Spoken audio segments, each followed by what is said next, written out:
Coucou les copains. Ah bah non, c'est pas moi ça. Bonjour à tous, je suis le Poisson Rouge et aujourd'hui je réponds à l'appel de Sturi. Que dis-je de Sturi? Je veux dire du leader incontesté et incontestable du New Sturi Order, j'ai nommé l'inénarrable Sturi Kane. Alors le but de cette vidéo est de vous présenter ma carte pour WrestleMania 34, ou WrestleMania 34 si vous préférez. Pas de chichi, c'est parti. Pour débuter ce WrestleMania, nous commencerons donc avec la désormais traditionnelle bataille royale en l'honneur d'André le Géant. Alors que les 150 000 personnes annoncées par la WWE s'installent, les glandus et autres pecnos s'enchaînent sur le ring. C'est qui tous ces cons? Oh tiens, coucou Joe le Ventilo. Après 7 minutes d'un interminable combat, le vainqueur est enfin désigné. Il ne pouvait en être autrement. Il s'agit évidemment du East Coast Cowboy. Les 300 000 personnes sur place acclament alors celui qui a quitté la Freakout for McVine pour rejoindre la WWE. Passons désormais au deuxième match de ce WrestleMania. Alors je ne suis pas sûr que ce match soit contractuellement possible, mais force est d'admettre qu'il aurait quand même une sacrée gueule. Imaginez The King of the Cruiserweight, Neville, qui aurait récupéré sa ceinture et qui la remettrait en jeu face au nouveau venu, j'ai nommé King Ricochet. Roi contre roi, imaginez qui en sortirait vainqueur. Le public certainement. Alors j'entends déjà dire, oui, Ricochet il mérite mieux que le titre Cruiserweight. Ce à quoi je répondrai, ce que j'ai entendu dans le meilleur podcast ever.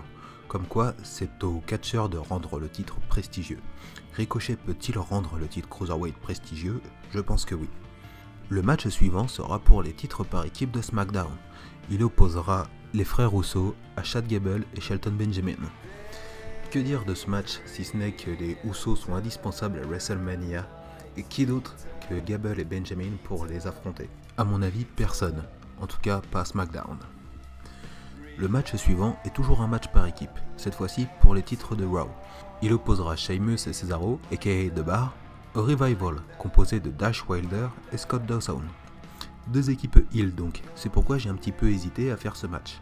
Puis j'ai pensé à toutes les petites actions, et surtout à toutes les petites exactions qu'il pourrait y avoir en dehors du ring lors de ce match. Et bien entendu, il me fallait un match avec Cesaro, car qui n'a pas envie de voir une grosse descente de la cuisse de Cesaro à WrestleMania? Pas moi en tout cas. Le quatrième match de cette soirée sera un match féminin. Il opposera les Four Horsewomen de la WWE, c'est-à-dire Charlotte, Sasha Banks, Bayley et Becky Lynch, aux Four Horsewomen de l'UFC. J'ai nommé Ronda Rousey et trois nanas qui me botteraient probablement le cul si elles m'entendaient actuellement. Mais bon, je ne vais pas faire l'hypocrite, je ne les connais pas. Et cela importe peu au final, car à peine le match commencé, Asuka arrive et casse la gueule à toutes les participantes qui se retrouvent obligées de fuir devant la puissance d'Asuka. Elle semble imbattable, ce qui pousse même Alexa Bliss à venir déposer son titre aux pieds de celle qui est désormais la nouvelle championne de Raw, j'ai nommé la grande, l'unique Asuka. Et c'est devant une foule de 500 000 personnes déchaînées que nous entamons le premier de notre triple main event. Et ouais, dans ton cul la NJPW. C'est un match pour le titre intercontinental qui voit s'opposer le champion Roman Reigns et Finn Balor. Et je vous entends encore, comment ça? Roman Reigns n'est pas dans un combat pour un titre majeur? Eh bien oui, mais il n'y en a que 2 des titres majeurs, et je voulais les faire défendre en un contre un. Et puis du coup ça nous donne un Reigns-Balor qui est vraiment pas dégueu quand même. D'autant plus que le titre, je compte bien le donner à Finn Balor, mais pas d'une manière propre si vous voyez ce que je veux dire.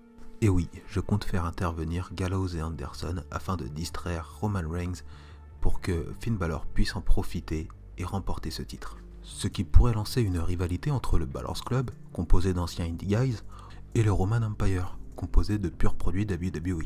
Enfin ça c'est du fantasy booking et c'est une autre histoire. Préparez-vous pour notre second main event. Renforcez le ring et cachez les yeux des plus sensibles, car là on a du lourd, du très lourd. Brock Lesnar, le champion en titre, voit sa requête accordée et il affrontera, en un contre un, sans disqualification, le monstre parmi les hommes, Braun Strowman, colonel. Le match est d'une brutalité rare. Sont utilisées des chaises, des tables, des escaliers en fer et même un tank. C'est une boucherie incroyable. À la fin de ce carnage, un seul homme est debout, si on peut les appeler des hommes. Il s'agit de Braun Strowman, qui prend le titre comme si de rien n'était et retourne en backstage. Les monstres n'ont pas de sentiments. Pour le dernier match de la soirée, le champion de la WWE, AJ Styles devra défendre son titre face à Jinder Mahal. Et puis quoi encore? Quoi, vous l'aimez pas? Non, pour nous, c'est un pain zizi. Voilà. Bon bah ok, je vais voir ce que je peux faire. Qui pourrait affronter AJ Styles en main event de WrestleMania? Du coup, il faudrait quelqu'un qui soit bon.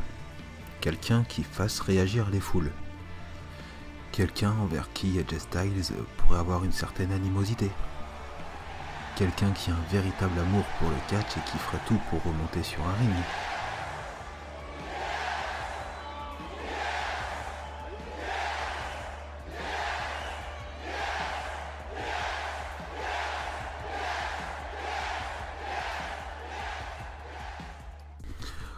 Au final, Styles conserve son titre, mais tout le monde y gagne.